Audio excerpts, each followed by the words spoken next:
Oke, teman-teman, jadi hari ini Pablo bakalan mapping buat hari Senin 1 Juni ya. 1 Juni ini di awal bulan, teman-teman harus hati-hati ya, karena pergerakan ini pasti akan lebih agresif. Tarik naik tarik ulurnya naik ke atas atau naik ke bawahnya atau turun ke bawahnya ini bakalan lebih agresif ya, karena bisa dilihat ini pergerakan terakhir di week terakhir. Kalau misalkan kita lihat di time frame daily, ini ada area liquidity yang belum tersentuh di area ini ya, di 4100 ya.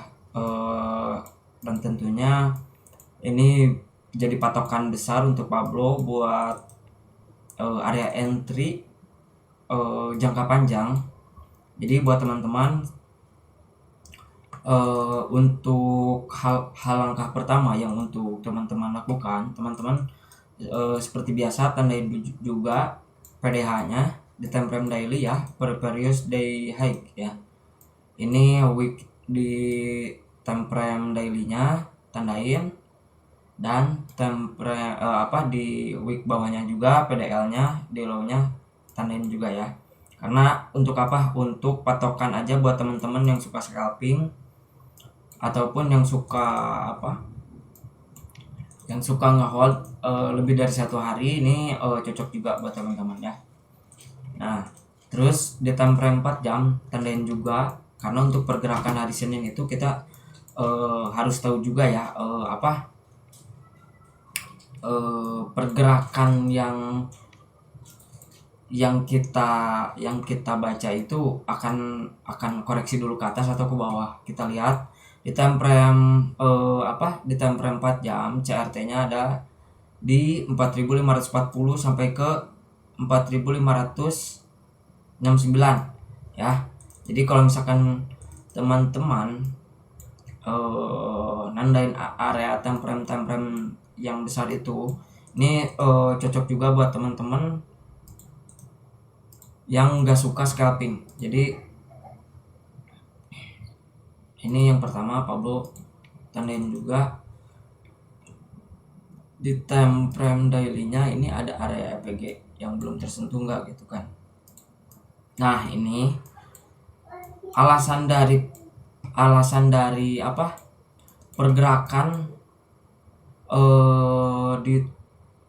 di harga 4580, dia kenapa dia enggak nyentuh area liquidity di sini dan lalu dia junam dan ternyata dia naik lagi ke atas lalu dia terjun lagi ke bawah. Itu karena dia ngambil area hutang yang ada di sini, area liquidity yang di sini ya. Jadi kalau misalkan teman-teman, nah di sini juga ada area EPG ya, meskipun sedikit, ini ada area hutang yang cukup buat teman-teman untuk area penandaan lah, biar teman-teman agak hati-hati juga ya, karena untuk di bulan-bulan sekarang pergerakan gold lebih agresif ya, lebih tipis. Nah, ini mungkin kalau misalkan teman-teman kita lihat di time frame ini, dia nyentuh area demand yang ada di sini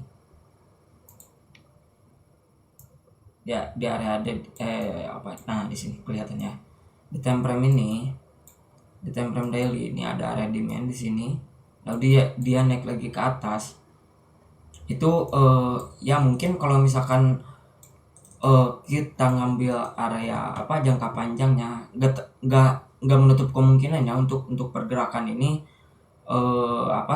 Pablo ya mungkin ngambil area yang aman itu Pablo bakalan sell di area 4667 lah, 4667 yang mungkin untuk SL-nya Pablo ada di area ini. Ini untuk jangka panjang ya, untuk scalping ini teman-teman nggak akan cocok karena SL-nya pun lebar banget ya. Nah, yang pertama ini Pablo bakalan nunggu zona di area ini untuk zona pergerakan besarnya. Yang kedua, Pablo bakalan masuk buy di area ini, nunggu zona di area nunggu zona di area buy di area ini ya. Untuk TP ya mungkin apa, kasih jauh aja, karena kalau misalkan apa, kalau misalkan zona ini patokan Pablo untuk scalping, ini lumayan juga ya, TP-nya bakalan lebih jauh juga lah, karena untuk para analis yang ada di apa ya, analis besar itu patokan untuk harga buy di area terakhir itu di area ini ya.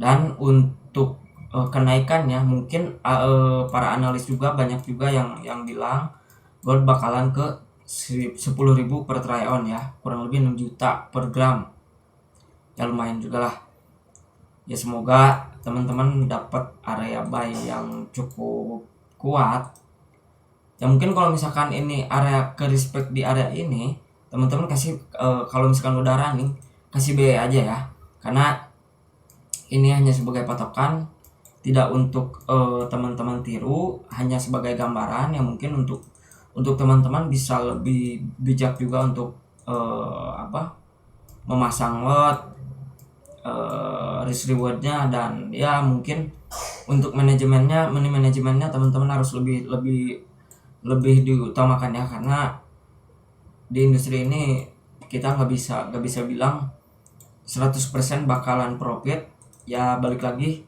untuk teman-teman ingin mendapatkan profit, teman-teman harus mengalahkan ya psikologi teman-teman juga, marupnya teman-teman juga gitu kan ya.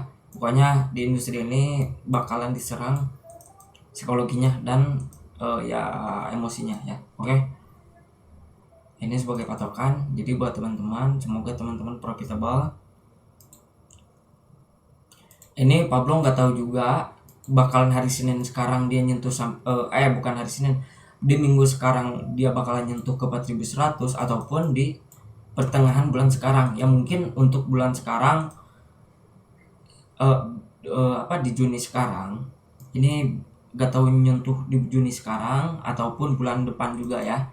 Ya patokannya ini Pablo bakalan nunggu di area ini ya untuk pergerakan besar untuk masuk buy. Oke, jadi buat teman-teman semoga profitable. Jangan lupa teman-teman jaga psikologinya, jaga mentalnya. Oke, selamat buat teman-teman yang masih berjuang dan masih menjaga psikologinya, dan semoga profitable. Oke, thank you.